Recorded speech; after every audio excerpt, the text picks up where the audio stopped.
as his 2024 running mate, the former U.S. president has chosen J.D. Vance, the rookie senator from Ohio, as his vice presidential pick. The Wall Street Journal is reporting that Elon Musk, the billionaire and entrepreneur and CEO of Tesla and SpaceX, plans to support Donald Trump's presidential campaign with substantial financial backing. According to the report, Musk will contribute $45 million each month to bolster Trump's bid for re-election. Donald Trump also notched a legal win as a federal judge dismissed his classified documents case.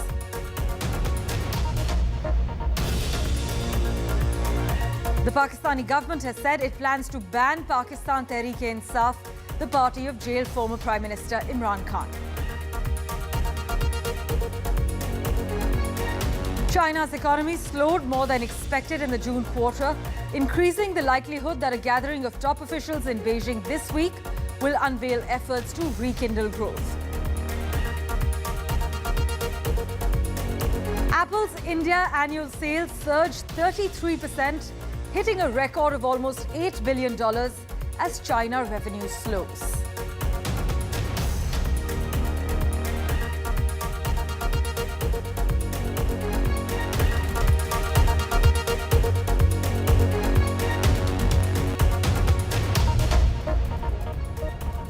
Well, a big focus.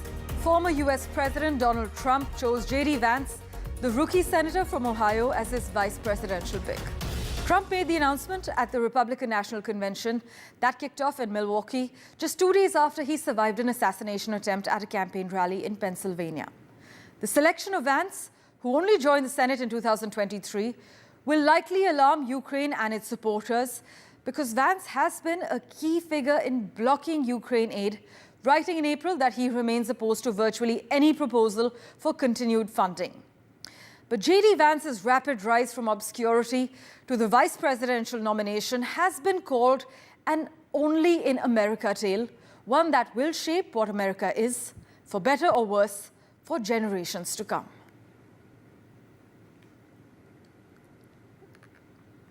Well, in the Senate, Vance has cultivated a dual identity as key Trump ally and leader of the GOP's populist national wing. But who will he be as a vice presidential candidate? Well, Voice of America correspondent Catherine Gibson joins us with the latest from Ground Zero. Thanks so much, Catherine, for making time for us. Back in 2016, during the election, Mr. Vance emerged as a vocal critic of Donald Trump. He actually told Charlie Rose that I'm never a Trump guy in 2016. On NPR, he said things like, I think that Trump's noxious and is leading the white working class to a very dark place. And then he voted for Trump in 2020. He has undergone quite a dramatic transformation into a MAGA power figure, right? He absolutely has. You know, he once called Trump America's Hitler, was wildly critical of the former president. But of course, as we've seen, he has made the change now to become Trump's vice president. We see the images of him standing side by side with Trump for the very first time as we're speaking in the convention center in Milwaukee. He has expressed a desire to serve on this ticket because, as you mentioned, he is part of that nationalist populist wing of the Republican Party and believes that Donald Trump represents that for him as well. Well, in the Senate, Vance has cultivated a bit of a dual identity as a key Trump ally. In fact, does the program for this convention provide a window into Trump's electoral strategy to keep up his populist appeal while peeling off voters who typically vote Democratic and who could swing key Rust Belt states and suburban areas in November? Absolutely. So each night of this convention has a theme. Tonight's theme was making America wealthy again. A lot of the criticism from Trump's supporters of President Biden is that under the 4 years that he's been president, America's economy has suffered. They argue that with 4 more years of President Trump, America's economy will thrive once again. We'll see issues and themes like that throughout this convention each single night. And J.D. Vance, coming from Appalachia, one of the poorer parts of the United States, will be a key part of making that argument. In his book, Hillbilly Elegy, he argued that he pulled himself up on his own, worked his way up, from poverty, obscurity, to now look at him standing on the stage of the Republican National Convention, the vice presidential nominee. Catherine, thank you so much for joining us with the latest from Ground Zero. Well, J.D. Vance has said that if he had been in Mike Pence's shoes back in 2021, he would not have certified the results of the 2020 election. He is also a leading critic of U.S. support for Ukraine. And at the moment, he's at the Republican National Convention alongside Trump. But regarding the assassination bid, well, we heard from an eyewitness who was at the campaign rally in Pennsylvania on Saturday. Here's what the eyewitness told NDTV. There are sense, because now I'm sure you've also been watching it. We have been following this story for the time it happened, and it's been more than 24 hours. Investigation is going on. President Joe Biden came out and said, let's not get into any conjectures. Let the law enforcement agencies do their job. But as somebody who is a follower, who's a supporter of Donald Trump, is there a sense about something more that could have happened, or do you also believe it was a lone wolf attack, and thankfully Donald Trump is still alive? There's always more to it. There's always stuff. We're going to be finding stuff out for the next few weeks. We've already found out a lot this past 24 hours, but there's always more to the story that's not blatantly obvious right off the bat. The whole situation was kind of strange, that it was a single person was able to put a ladder up onto the building that was so close, and that building had a great vantage point of the whole thing. So why Secret Service hadn't scoped the building out, or didn't even have a member of security up on that building to make sure something like this didn't happen is just crazy to me, that there weren't those security measures taking place before he came out. It almost seems a little negligent on whoever was making decisions. And since then, we've also heard that, and I can't say whether this is true or not just yet, but we've heard that the gentleman who had taken the shot to kill the would-be assassin had sights on him for about 3 minutes, and he was being told not to take the shot, which is believable, just because I feel like there's a lot of corruption in today's politics and government, and a lot of it doesn't make sense, but I'm looking forward to figure out what the truth is in the next coming, days and weeks after more information is released. Well, the spotlight is on the Secret Service and their response. But former U.S. President Donald Trump has chosen J.D. Vance, the rookie senator from Ohio, as his vice presidential pick.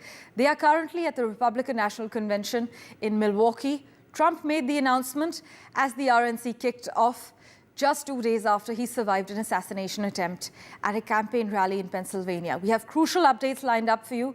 Do stay tuned. We're slipping into a very short break for now.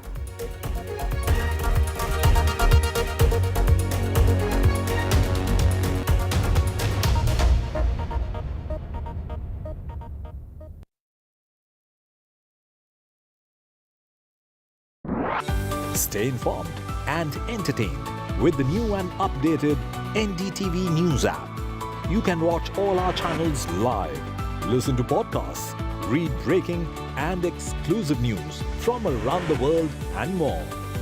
Download the NDTV app today and get access to the best journalism and storytelling on your smartphone or tablet.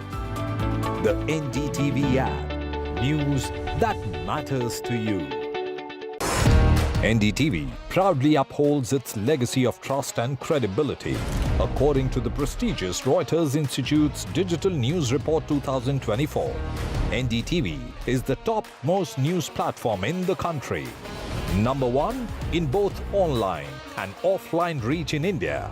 Beating all its competition, NDTV stands for trust.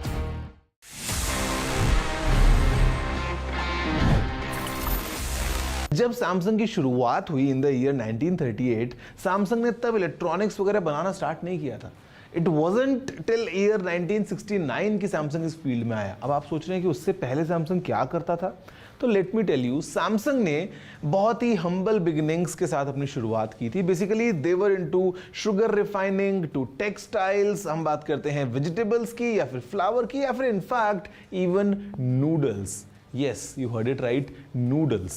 Samsung ने बहुत ज़्यादा चीज़ें try करी and eventually in the year 1969 they entered into the space for electronics, जहाँ पे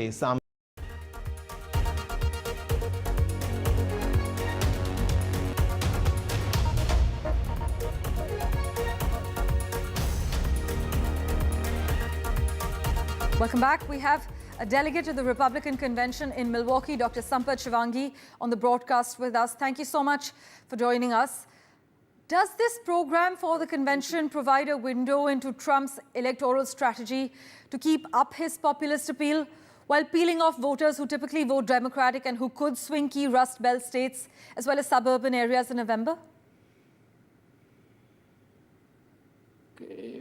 Well, I'm sorry, what was the question? Is it for me? Yes, sir. Okay, please, can you repeat? I couldn't hear you. I'm saying, does this RNC program for the convention provide a window into Trump's electoral strategy to keep up his populist appeal while peeling off voters who typically vote Democratic and who could, in a sense, swing key Rust Belt states as well as suburban areas in the November election? Absolutely. It'll make a tremendous difference because it is still fresh in mind. Of course, we have election in 90 days more.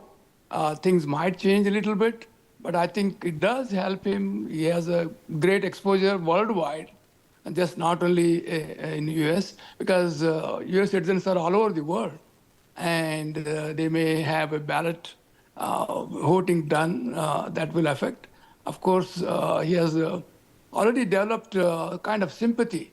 There will be at least 5 to 10% sympathy votes coming out of President Biden, Democratic Party to Republican, during the election time. I'm confident he's going to win this time. There is no ifs and buts. Right. The Trump campaign has also unveiled quite a list of more than 24 speakers at this RNC. We know it includes Nicaraguan and Peruvian immigrants. But, sir, is this RNC starkly different from the one in 2016? I think so, because there is more cohesion, there is more cooperation amongst the Republicans. In Delaware, which is Biden's hometown, he grew, he born, grew, and worked, they practiced there. And today's Delaware delegation, 100% they are with President Trump. And I'm myself surprised. Of course, they may have some Republicans, but I think 14 out of 14 voting for President Trump, I think it was a unique, phenomenon in support of his candidacy. I think he has mellowed down since shooting. President Biden called him personally, which they have not spoken in maybe years and decades, but President Biden was kind enough to call him. And so they have developed a rapport, and that makes a lot of difference in his outlook. Right. Thank you so much, sir, for joining us with those quick comments on the NDTV network. The big focus. The world's second largest economy is grappling with a real estate debt crisis, weakening consumption, and an aging population. Trade tensions with the United States and the European Union, which have sought to limit Beijing's access to sensitive technology, as well as putting up tariffs to protect their markets from cheap, subsidized Chinese goods, are also dragging growth down. In fact, official statistics showed the economy grew by only 4.7% in the second quarter of the year. It represents the slowest rate of expansion since early 2023, when China was emerging from a crippling zero-COVID policy that actually strangled growth. Analysts, though polled by Bloomberg, had expected 5.1%. The figures came the same day that China's ruling Communist Party kicked off a key meeting led by President Xi Jinping, focused on the economy. But for further clarity, we have with us China expert Gunjan Singh, who's also Associate Professor at the O.P. Jindal Global University. Thank you so much for joining us on the World 24/7. Realistically, can we expect any major reforms at this meeting? Or should we expect a modest policy tweak that expands high-tech manufacturing and delivers a sprinkling of support to housing and households? Hey, good morning. Yeah, the third plenum is on, started on 15th. It's a 4-day event, will conclude on 18th. And as you rightly mentioned, the quarter figures were not in as China expected it to be. I think everybody was expected China to grow at least 5 or 5.1%, but the figures stand at 4.7%, which is little troubling for Xi Jinping at the moment. However, I think the figures also indicated that China had $100 billion trade surplus for just the month of June in the quarter. So that's something positive. Coming to the third plenum, it's been delayed, we all know. I think everybody was eagerly waiting to see when this will happen. Third plenums have historically been an insight into how China's economy is going to progress or what path the Chinese Communist Party will undertake vis-a-vis economy for the next 5 years. Major reforms would be, I don't think Xi Jinping is in a position or in a situation to undertake major reforms.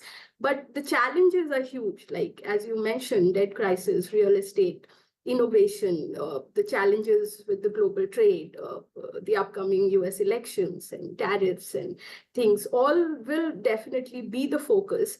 Plus, unemployment is also one of the major challenges. Domestic consumption is less in China. Xi Jinping had adopted or pushed for the dual circulation, which is promoting domestic consumption. Post-COVID, we've not seen any improvement in that.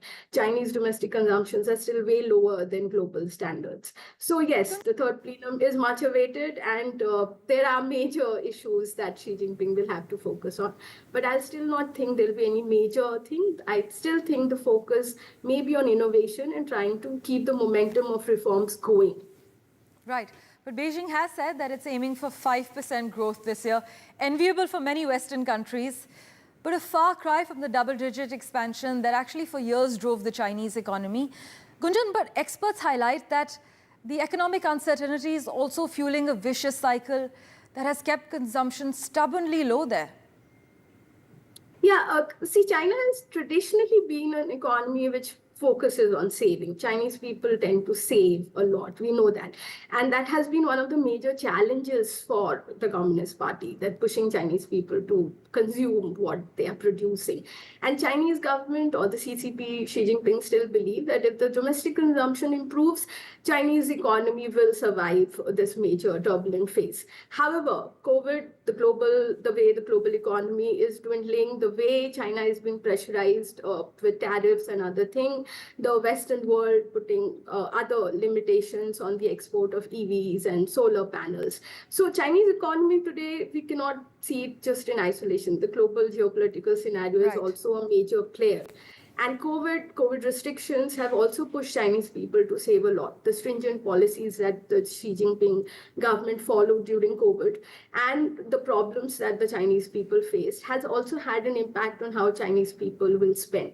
So the Chinese government will also, in this plenum, will also have to push towards building the trust of the people in the economy. Yes. Right now, I feel the Chinese people lack a little bit of trust in the way the economy is functioning and the Chinese Communist Party's response towards them. So it is more of a trust factor, I feel. If the Chinese government can show that it is pushing towards major reforms or reforms which will help the people in the long run, maybe we can see some increase in domestic consumption too.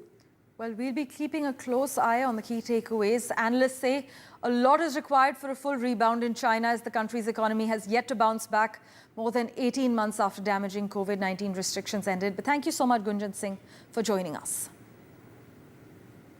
In other news, External Affairs Minister S. Jaishankar will pay a 2-day visit to Mauritius with an aim to explore ways to expand bilateral ties. Dr. Jaishankar will call on the Prime Minister of Mauritius. He will hold bilateral meetings with other senior ministers. This is what the Ministry of External Affairs has announced. Ghazali has been tracking the latest developments for us. He joins us over the phone line at the moment.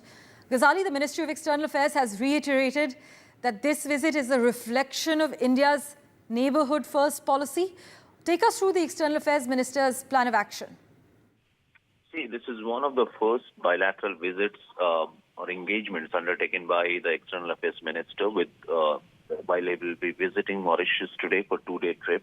And Mauritius has a good relations with India. All the bilateral relations with Mauritius only has a scope of improvement, but it has been on a very good or cordial note. So this visit certainly underscores the importance of the India-Mauritius relationship and is also the reflection of India's neighborhood-first policy, vision saga, and commitment to the global south, because India is also emerging as the voice of global south. In the last 5 years, in the previous term of Mr. Jaishankar, he has been a very vocal voice of the global south, and is exactly what it will be exhibited when India's foreign minister will be visiting Mauritius and will meet his counterparts there. Because in the last couple of weeks, we have seen that India's foreign minister or even prime minister visited Moscow, then Austria, and even before that, EM had also visited Sri Lanka. So the neighborhood-first policy was exhibited even during the oath-taking ceremony of the Prime Minister. Even after that, we had the BIMSTEC's foreign ministers meet, which concluded recently. So India's focus in its immediate neighborhood is still the priority, which will be reflected by Mr. Jaishankar's visit to Mauritius for a 2-day trip. Ghazali, as always, thank you so much for joining us with the latest. The Ministry of External Affairs has reiterated that this visit is a reflection of India's neighborhood-first policy.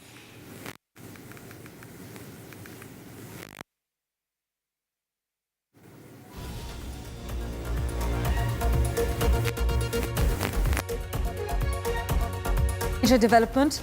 The Pakistan government has announced its plans to ban Pakistan Tehreek-e-Insaf, the party of jailed former Prime Minister Imran Khan.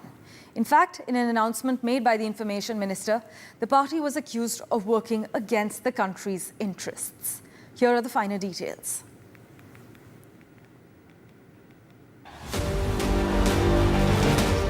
In a new major development, the Pakistani government has announced its plans to ban Pakistan Tehreek-e-Insaf, the party of jailed former Prime Minister Imran Khan. In an announcement made by the Information Minister, Ataullah Tarar, on Monday, the party was accused of working against the country's interests, citing evidence of enticing violent protests last year and the leaking of classified information. The foreign funding established, 9 मई के हमले established, cipher का case established, America में resolution established, तो हुकूमत ने ये फैसला किया है, इन तमाम चीज़ों को देखते हुए, सबूतों को देखते हुए, वफाकी हुकूमत पीटीआई को बैन करने के लिए केस मूव करेगी। तहरीक-ए-इंसाफ पे पाबंदी लगाने जा रहे हैं। Tarar also stated that the case would be brought to the Supreme Court and that the government planned on bringing forth treason charges on the former Prime Minister and 2 other senior party leaders. The announcement comes just days after the Supreme Court declared Khan's party entitled to a share of seats in national and provincial assemblies for women and members of religious minorities. Tarar's statement also revealed plans of filing a review appeal against this Supreme Court ruling. The government's plans also come after the Supreme Court acquitted Khan in his illegal marriage case, in which the court ordered prison authorities to release Khan immediately.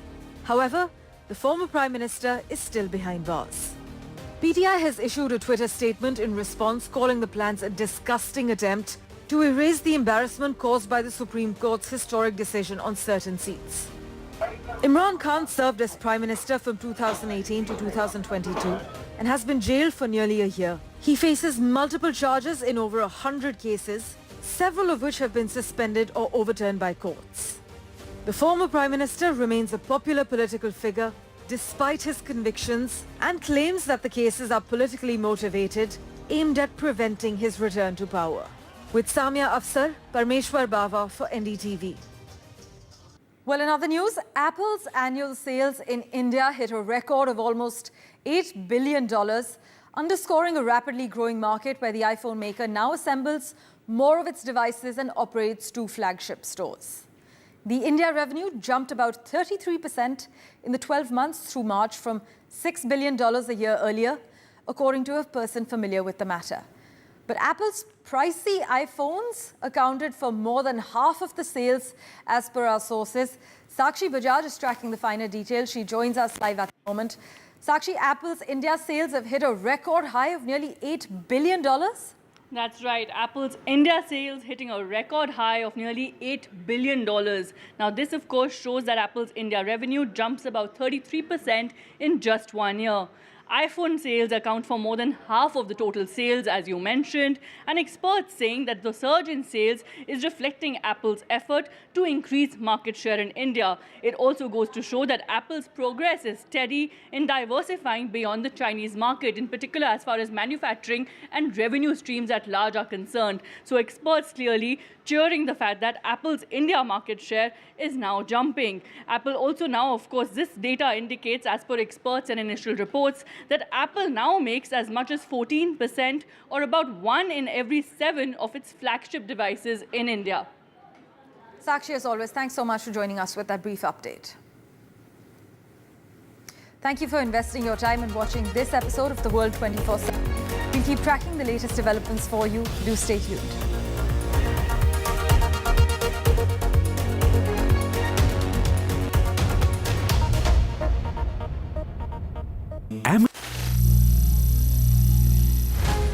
Some people say the metaverse will only be virtual. One day this lecture hall will be made of code, and driverless cars would be trapped in intersections. But even in this maze of the future, you can't wish away health. It's time to become more resilient.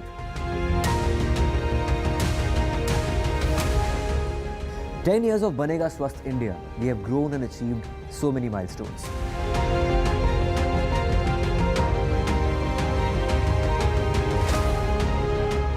And now I have a plan to beat the urgency, to stop breathing with difficulty, to relieve getting choked with inactivity.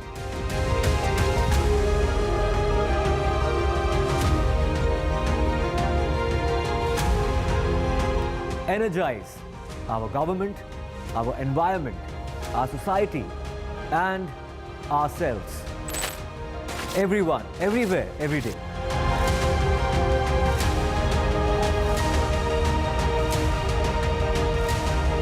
Banega Swasth India. One world hygiene. As India gears up for the upcoming budget, a lot of expectations doing the rounds, and we have the tech sector that is looking at a transformative phase. Finance Minister should look at giving the carrot to the youngsters. So the first increasing the slab. On one side, you want to incentivize startups to come into the thing, but then again you're taxing the angels. When it comes to labor laws, it is still state specific. So we have employees in different states, and then there's a huge cost involved with with complying with the government laws. I think we should embrace AI as a society. Figure out how do you take the conceptual thinking of AI to every school, every college, and every SME to leverage the power of AI, just like how we leverage the power of mathematics. Continue to have those investments that we have seen in the past at the similar pace that is required.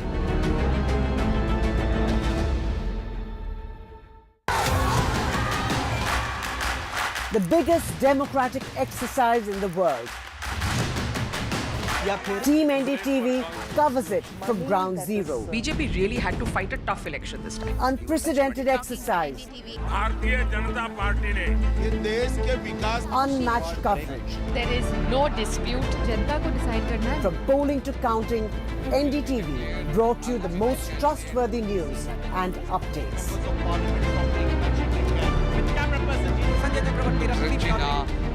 Elections mean NDTV.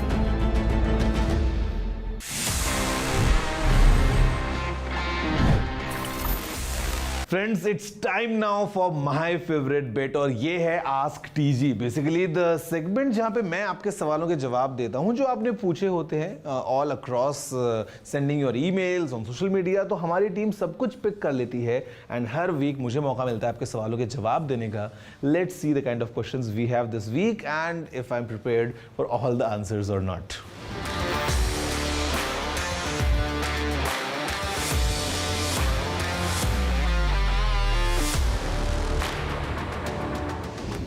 Okay, so I'll give you first initial response, which is कि if everything is okay, मतलब आप जो earphones use कर रहे हैं 3 से 4 घंटे के लिए, और अगर कोई प्रॉब्लम आप फेस नहीं कर रहे हैं in terms of